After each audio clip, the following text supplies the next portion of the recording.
ETF index mutual funds నేర్చుకుని stock మార్కెట్లో రాణించాలనుకుంటున్నారా? వెంటనే ఈ నెంబర్కి కాల్ చేయండి. నమస్తే రమగారు. నమస్తే జయ. రమగారు, మనం భక్తుల కథలు చెప్పుకుంటూ ఉన్నాం. ఈ రోజు ఎవరి స్టోరీ చెప్తున్నారు? ఏ భక్తుడు, ఎవరి భక్తుడు? ఒక శివభక్తుడి కథ చెప్పుకుందాం. పూర్వం దేవతలు అంతా బ్రహ్మ అందరూ ఏర్పాటైన తర్వాత బ్రహ్మదేవుడు భూలోకాన్ని సృష్టించాడు. భూలోకంలో మానవ జాతి, మనుషులు, ఆడవాళ్ళు, మగవాళ్ళు, అన్ని చెట్లు, కాయలు, పువ్వులు, పక్షులు, జంతువులు, పెద్ద జంతువు చిన్న జంతువుని తింటాం, చిన్నది ఇంకో చిన్న దాన్ని తింటాం, చెరువులు, చేపలు, కప్పలు, తాబేళ్ళు, పీతలు, రొయ్యలు, వీటన్నిటిని ఇదంతా సృష్టిస్తూ చాలా బాగా చేశాడు. చేస్తే దేవతలంతా ఓహో అనేవాళ్ళు బ్రహ్మని. నువ్వు ఇంత బాగా చేసావు తాత, పితామహ, నువ్వు కాబట్టి ఇంత అద్భుతమైన సృష్టి చేసావు, నీ అంతటి వాడు నువ్వే అన్నారు. అనేసరికల్లా ఈ విశ్వకర్మ అని దేవ శిల్పి ఒక ఆయన ఉన్నాడు, మనకు తెలుసు కదా. విశ్వకర్మకు ఒక కుమారుడు ఉన్నాడు, ఊర్ణనాభుడు వాడి పేరు.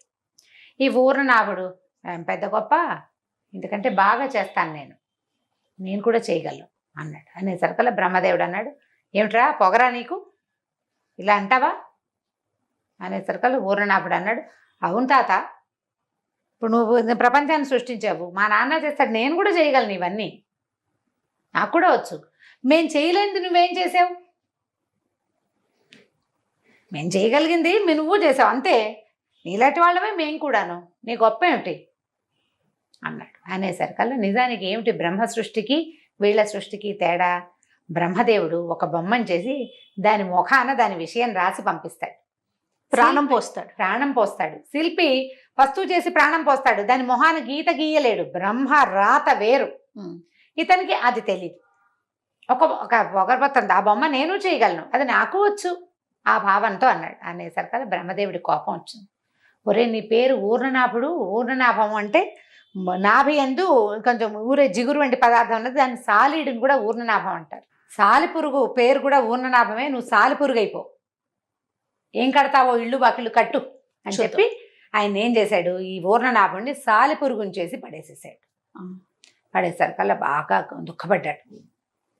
నేను అజ్ఞానంతో అన్నాను అనుకో, ఇంత పని చేస్తావా నన్ను, నాకు ఏదైనా ఒక అవకాశం చూపించమంటే ఈయన ఏమన్నాడు, సరే శివ పూజ చెయ్యి, శివుణ్ణి ధ్యానించు, ప్రార్థించు, పూజించు, ఆయన నీకు ఇస్తాడు కైవల్యం, ఈ శాప విముక్తి శివుడు ఇస్తాడని చెప్పాడు బ్రహ్మదేవుడు. అయితే ఈ ఊర్ణనాభుడు ఎక్కడ పడ్డాడు? భూలోకంలో ఒక అడవిలో పడ్డాడు. ఆ చెట్టు మీద తిరుగుతూ ఉండేవాడు. అయితే అదొక మారేడు చెట్టు. ఆ దారిన రోజు ఒక శివభక్తుడు తిరుగుతూ ఉండేవాడు.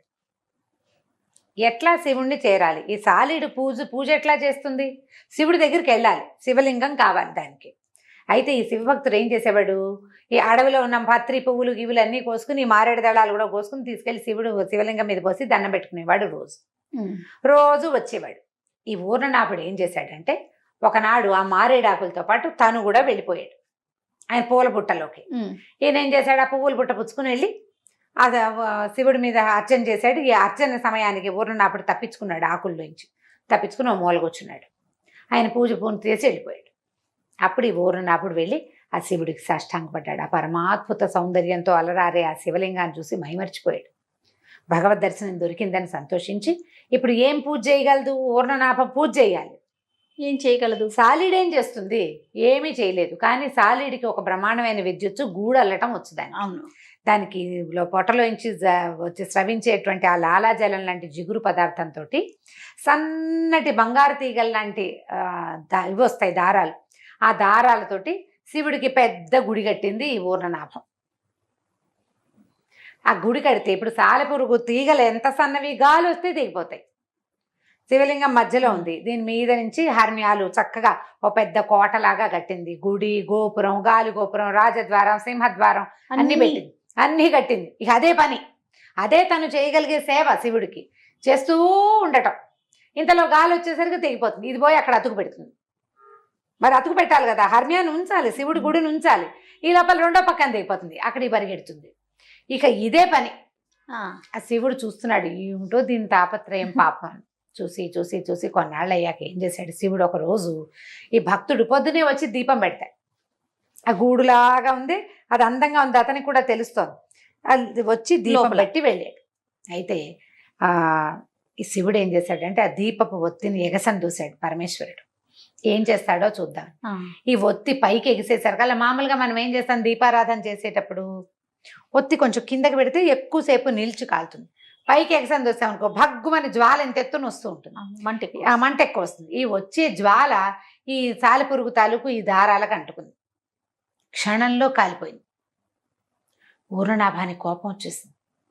మళ్ళీ కట్టడానికి ట్రై చేసింది. ఇంకో పక్క నుంచి కట్టుకొస్తుంది. శివుడు ఈ ఒత్తిని ఇటు పక్కకి జరిపాడు. ఈ పక్కది కాలిపోతుంది.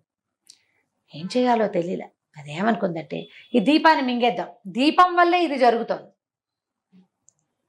దీపం వల్లే ఈ పని అవుతోంది. మరి దీపం అంటూ లేకపోతే ఏమవుతుంది, రోజు కిందకు ఉండేది, ఏదో దాని దారిని అది వెలిగేది, దీని దారిని ఇది కట్టుకునేది, ఇళ్ళు వాకిళ్ళును పోయేవి, రోజు మళ్ళీ కట్టేది. పాపం ఆ భక్తుడు వచ్చి చేత్తో తొలగ తీసుకునేవాడు కొన్నిటిని, ఆయన తెంపేసిన వాటన్నిటిని మళ్ళీ కట్టుకునేది. భక్తుడిని అదేం చేయలేదు. కాకపోతే ఈ దీపం చిన్నది, దీన్ని ఏదైనా చెయ్యొచ్చు అనుకుని దీపాన్ని మింగేయటానికి వచ్చేసింది. దానికి కాళ్ళు చేతులు కాలిపోతాయి. పాప నా కాళ్ళు ఉంటాయి ఇట్లా టెంటకిల్స్ లాగా ఉంటాయి, ఇట్లా వంకర టింకరగా ఉంటాయి. కాళ్ళు కాలిపోయినా సరే వచ్చి ఆ దీపాన్ని గుడుకని మింగేసింది. భగ్గుమంది మంట. దీపాన్ని మింగితే ఏమవుతుంది, కాలిపోతుంది. కాలిపోగానే పరమేశ్వరుడు ప్రత్యక్షమయ్యాడు. దీపం వల్ల తన పూజకి అంతరాయం కలుగుతోందని, తను చచ్చిపోతానని తెలిసినా కూడా తను కట్టిన హర్మ్యం అలాగే ఉండటం కోసం దీపాన్ని మింగేసిన ఈ పూర్ణనాభానికి ప్రత్యక్షమయ్యాడు శివుడు. పూర్ణనాభుడు మామూలు రూపం వచ్చేసింది అతనికి. శాప విమోచనం అయిపోయింది. వెళ్ళిపోరు అయినా నువ్వు స్వర్గానికంటే వద్దన్నాడు. నాకొద్దు, నేను మళ్ళీ వెళ్ళి స్వర్గంలో ఏముంది, ఊరికే అలా జరామరణాలు లేని ఒక జీవితం, నాకు అసలు వద్దే వద్దు, నేను నీతోటే ఉంటా, ముక్తిని ప్రసాదించు, కైవల్యం కావాలి నాకు, నిరంతరము శివ సాన్నిధ్యంలో ఉండే అవకాశాన్ని ఇవ్వమని చెప్పి స్వర్గాన్ని కోరుకోకుండా, స్వస్థానానికి చేరకుండా ముక్తి కైవల్యాన్ని కోరుకున్నాడు. అట్లా మాయమైనటువంటి పూర్ణనాభుడు వెంటనే అతనికి ముక్తి వచ్చింది.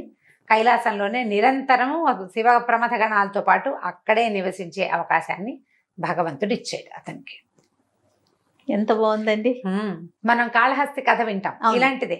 కాకపోతే ఇది పూర్ణనాభుడికి ప్రత్యేకమైన కథ అనమాట. ఇతను విశ్వకర్మ యొక్క కుమారుడని చెప్తారు. ఇది మనకి శివపురాణంలో కనిపిస్తుంది అనమాట ఈ కథ. ఇలాంటి చిన్న చిన్న కథలు చాలా ఉంటాయి, పిల్లలకి చెప్పచ్చు కదా. అప్పుడు సాలీడు ఏం చేస్తుంది, ఎలా గూడు కడుతుంది, దాని మీద అబ్జర్వేషన్ కూడా వస్తుంది. ఇలా చెప్తే పిల్లలకి కొంచెం బాగా సరదాగా ఉంటుంది, కొంచెం మంచి కొత్త కథ తెలుసుకున్నట్టు ఉంటుంది. చాలా బాగుంది. నమస్తే. నమస్తే.